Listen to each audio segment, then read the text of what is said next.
Pada hari Sabat ini kita akan merenungkan firman Tuhan yang akan kita ambil dari surat 1 Korintus.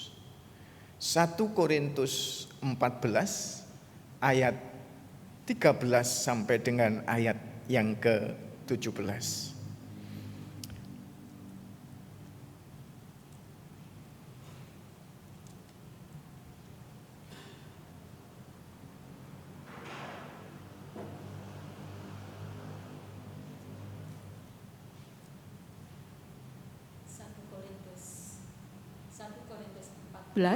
Ayat 13 sampai 17.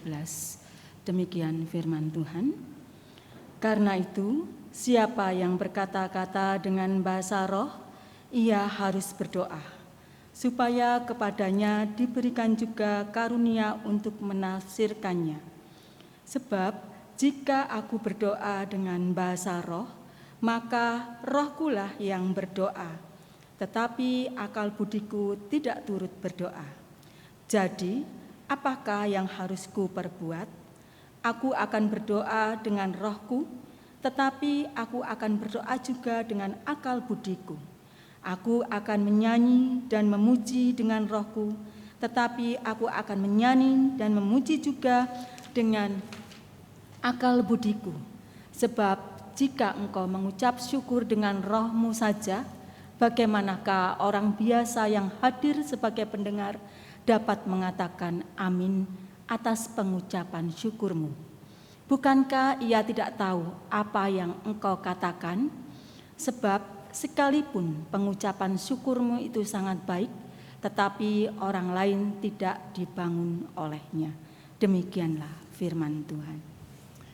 Demikian firman Tuhan yang akan kita renungkan bersama-sama. Berbahagia kita semua yang mendengarnya dan yang melakukan di dalam kehidupan kita masing-masing. Amin.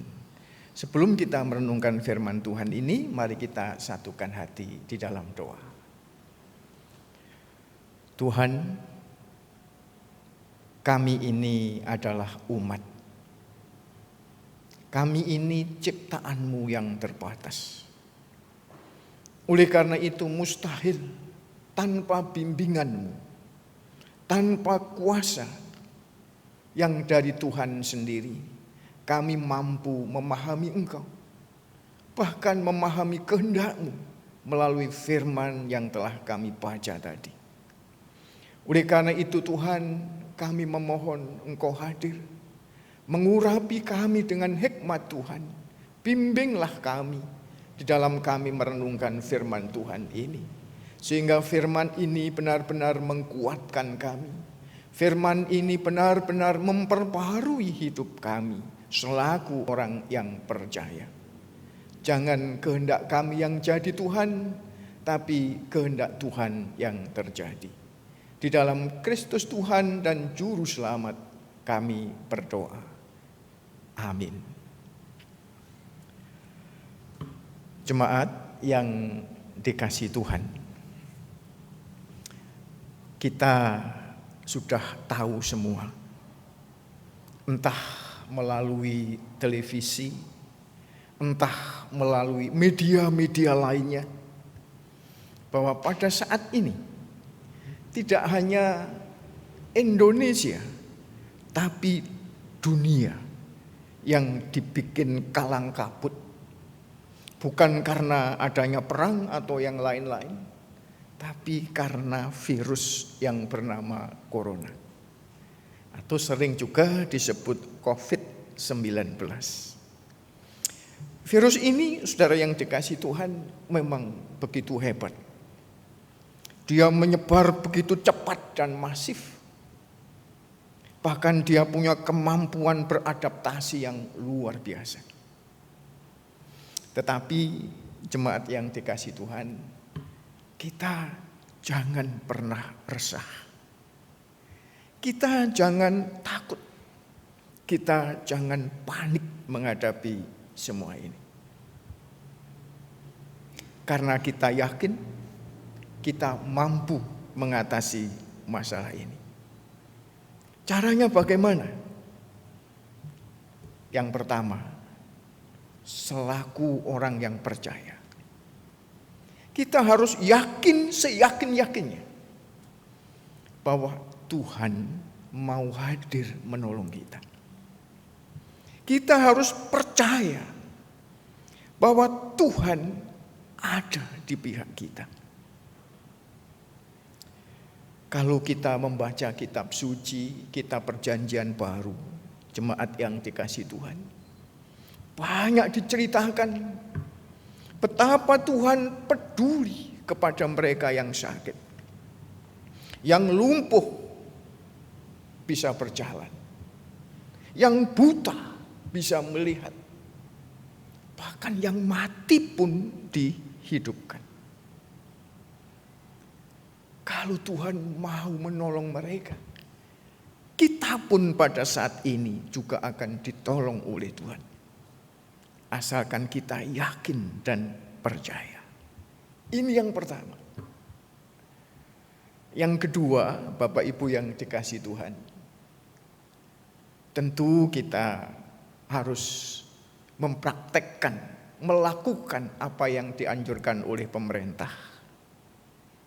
Kita harus hidup sehat, istirahat cukup, makanan juga cukup bergizi, cukup bervitamin, gaya hidup bersih, sering mencuci tangan, dan yang terakhir, jauhilah kerumunan-kerumunan yang ada. Jauhilah jika di sana ada aktivitas yang melibatkan banyak orang. Karena melalui itulah rantai perkembangan virus ini berjalan dengan baik. Oleh karena itu, Bapak Ibu yang dikasihi Tuhan, pada saat ini, khususnya GKJW Jemaat Darmo, tidak mengadakan ibadah di rumah ibadah kita yang tercinta ini. Tetapi kita mengadakan ibadah di rumah kita masing-masing. Sekali lagi, ini tidak mengurangi makna di hadapan Tuhan di dalam kita beribadah kepada-Nya.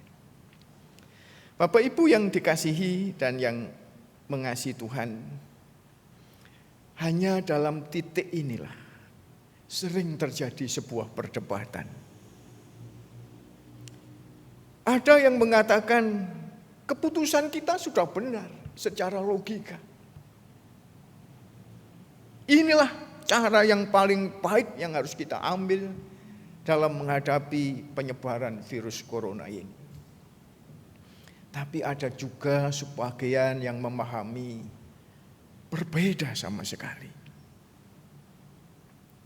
Ada yang mengatakan, loh, gereja kok kalah dengan corona? Di mana imanmu? Di mana percayamu? Jika engkau punya iman sebesar biji sesawi saja, bisa memindahkan gunung, bisa mengalahkan apa saja. Bahkan bisa mengalahkan virus corona kecil. Kalau kita ditanya dari dua pemahaman itu, mana yang benar? Mana yang salah? Bapak Ibu, jawabannya adalah dua-duanya benar. Tapi juga dua-duanya salah.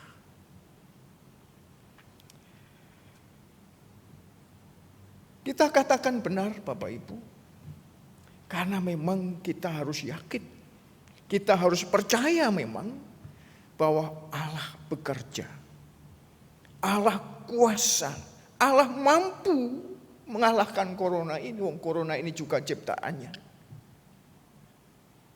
Tidak salah pemahaman seperti itu.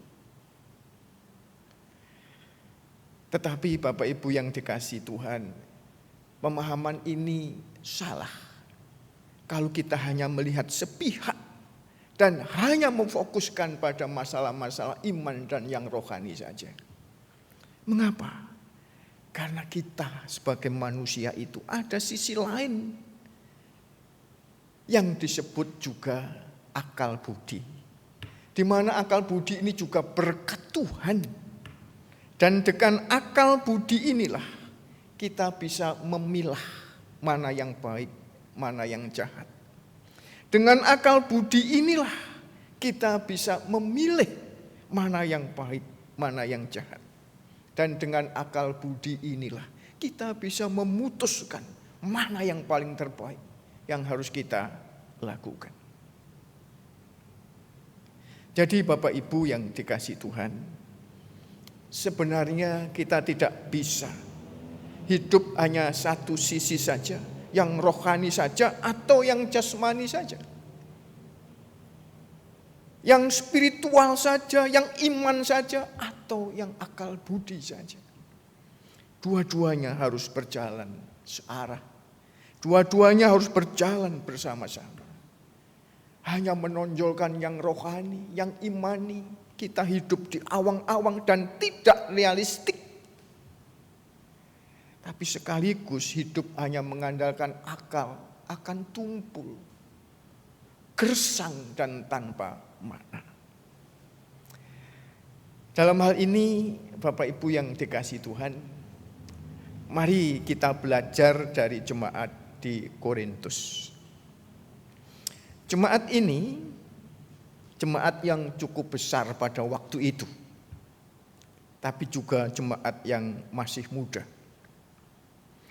Nah, jemaat Korintus ini adalah salah satu jemaat yang mempunyai masalah yang sangat kompleks sekali. Ada masalah etika, khususnya hubungan antar jenis yang tak senonoh. Ada masalah pemujaan terhadap berhala-berhala. Di satu sisi aku percaya Tuhan, tapi juga percaya kepada kuasa-kuasa yang lain. Hari Minggu, hari Sabat ke gereja, rame-rame. Senin, Selasa, Rebu, cari kuasa yang lain. Itulah jemaat di Korintus. Masalahnya banyak. Tapi yang paling serius, saudara-saudara yang dikasihi Tuhan, masalah yang ada di jemaat Korintus ini adalah masalah tentang roh dan yang jasmani. Ada kelompok yang begitu mendewakan yang roh-roh saja, yang spiritual saja, yang iman-iman saja. Kalau sesuatu terjadi tidak berhubungan dengan yang roh-roh, yang iman-iman, itu tidak surgawi dan itu tidak halal. Contoh, kalau ada seseorang diberi talenta, bisa menyembuhkan penyakit karena ia sekolah, seperti dokter dan lain, dipandang rendah. Ini bukan talenta dari Tuhan, itu duniawi. Tapi kalau ada yang diberi talenta menyembuhkan orang tanpa apa-apa, cukup disuwuk, bus.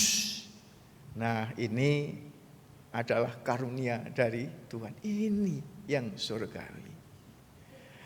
Nah, Bapak Ibu, ini yang terjadi di Korintus.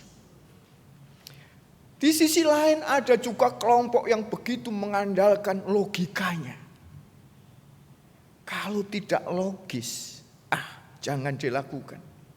Itu dilakukan hanya oleh anak-anak. Kita orang dewasa harus logis berpikir segala sesuatu.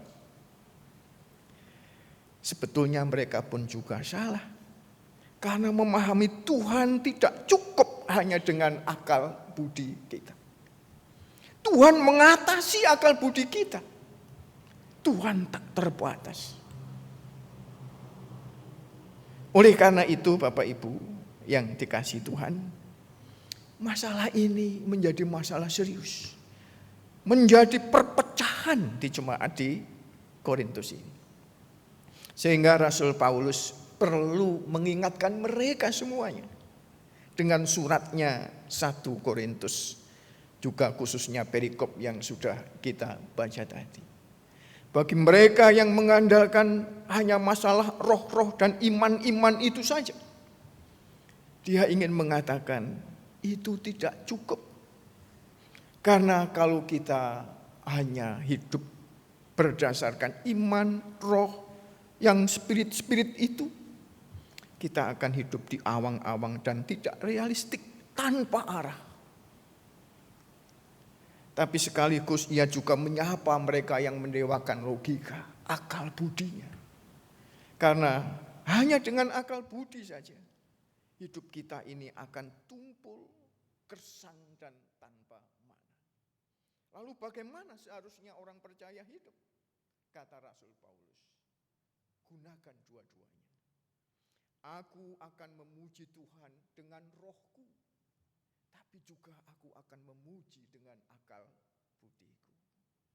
Aku akan beribadah dengannya dengan imanku, tapi juga aku akan beribadah kepadanya dengan akal budiku. Mengapa demikian? Sekali lagi, itulah manusia. Rohani, jasmani, spiritual, iman, dan juga akal budi harus berjalan bersama-sama. Tuhan memberkati, salam sehat, amin.